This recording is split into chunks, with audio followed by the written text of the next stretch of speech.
Welcome back, tubers. So what I thought I'd do is an update on the pack that had failed. What I've got on the left hand side here is the cells that have failed. As you can see, there's quite a few of those. The cells here are the ones that have tested okay. What I've done is I've charged them, discharged them, wrote down the capacity, then charged them again, discharged, wrote down the capacity, and then took the average of those and put them into a spreadsheet. This is what it looks like. What I've done is I've numbered the cells down from number 1 to 18 down one side and then down the other side from obviously 19 to 36. As you can see, there's a large amount of red on that, and it shows you that there's quite a lot of cells that have failed. There's about 15 or 16 cells that are okay out of that pack, out of the 36, but either way it pretty much means that half the pack failed. Now obviously one or two cells started the process, and it brought all the rest down to the point that there's a large amount of cells that have failed. Now to figure this out, what I first did as my previous video, or the first or second video on this, was I charged the pack and figured out which ones are the hot ones. The cells some of them that were hot have actually tested okay. So what I did was I put 2 X's on the cells that were actually hot, and what I found is that the cells that were hot actually had no indication, or no real indication, of being failed or not. So just putting a charger on the pack didn't really tell us whether the cell was a failed cell or not. It just got warm. And I think someone else pointed out into the comments earlier in the last video that charging it might not be the best idea, and it's going to obviously heat some cells up with the lower resistance potentially. But either way, that wasn't a really good indication. The best thing to do is if a pack fails in future is to strip it down as quickly as possible, and then to charge and discharge each cell individually and figure out which is the faulty cell. Now that makes sense for obviously a pack my size, but if you've got a large pack, then that could be quite problematic to try and figure out. And yeah, by charging it and figuring out which ones get hot, it has no indication, or it has no result whether it's a faulty cell or it's a good cell, because yeah, quite a few of these cells, that's another one that was classed as hot, are actually perfectly fine. In fact, some of them, or all these, have bounced back to pretty much the original capacity, as you can see on this chart.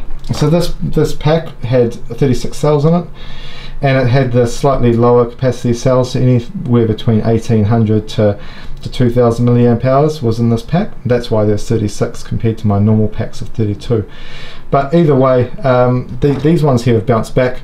All the other ones have completely failed. Some of them were to the point that they would charge a little bit and then you'd get 1 amp hour out of it. Some of them just wouldn't charge at all. Some of them would just get hot, and some of them, it was just all over the place. So there wasn't they all weren't doing one thing, they were just completely scattered all over the show. So there's a large amount that have failed. As for I suppose protecting this from happening again, I don't really think there was a good way to do it. And even if there was cell monitoring set up so that you were notified some way of a pack failing or the voltage dropping on a pack, unless you're at home, or unless you know, it can happen while you're asleep, and it can happen at any time, unless you would run out to wherever your setup is, unplug the pack, and then obviously just unplugging it's not enough. The cell will still keep dropping in voltage until it's separated from all the other cells. So unless you were to strip your pack down straight away, as soon as you start noticing it, this type of thing could potentially happen. And that's obviously something that's, if it's 3 o'clock in the morning and this happens, it's not going to be something you're going to do. So the outcome really is that you end up having a lot of cells that have failed. Now whether the cells, I've got more cells that have failed because I then charged the pack afterwards, or they were failed anyway, that's a hard question, and I suppose that's only going to be able to be answered if someone else's pack that they build fails, and then they strip it down straight away and figure out if it's just 1 or 2 cells, or if they have a very similar outcome where they end up killing half the pack. Now I did watch another YouTube video of someone else, and they ended up throwing away pretty much all the cells that were in their pack, and I think they had a pack of 60 or 80 cells. Now, I can't remember the YouTube video, I was trying to find it, but I don't know where it is, but that was from quite a while ago. So we don't really have any current numbers on what happens if a pack fails, and I suppose the real answer is that if it does fail, strip it down as quickly as possible and don't let the voltage keep dropping. Now remember that the fuse is only going to stop a cell that is shorted. It's not going to stop a cell that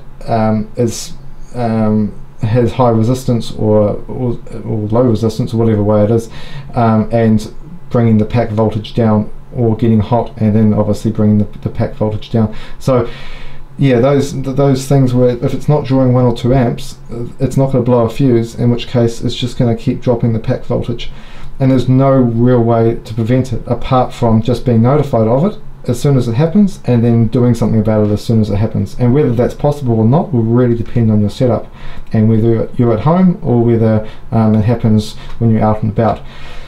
So anyway, bit of an update on that. I hope you guys, I suppose, learned something from this, and I certainly have. Real answer is, if your pack starts failing, pull it out straight away and then strip it down.